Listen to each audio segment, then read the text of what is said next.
Bismillahirrahmanirrahim. Demi Allah saya bersumpah. Demi Allah saya bersumpah bahwa saya akan memenuhi kewajiban saya sebagai anggota Dewan Perwakilan Rakyat Kabupaten Aceh Utara. Itu adalah prosesi pengambilan sumpah anggota DPRK Aceh Utara periode 2014-2019.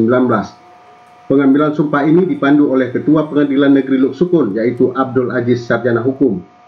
Prosesi pelantikan anggota DPRK berlangsung di kantor DPRD setempat. Prosesi pelantikan ini sekaligus sebagai tanda berakhirnya masa bakti anggota DPRK periode sebelumnya. Acara ini dihadiri oleh Bupati dan Wakil Bupati, pimpinan instansi pemerintah dan instansi swasta lainnya. Selain itu, sejumlah pimpinan partai politik dan organisasi kemasyarakatan juga hadir di acara ini.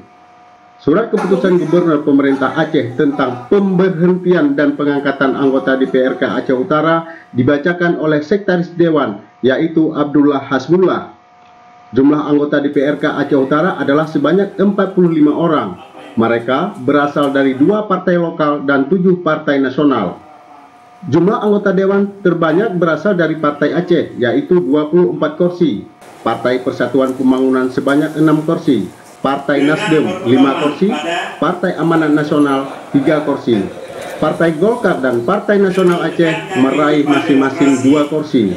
Sedangkan Partai Demokrat, PKB, dan Partai Gerindra masing-masing menempatkan 1 kursi. Dari Aceh Utara, Nasir Husin melaporkan.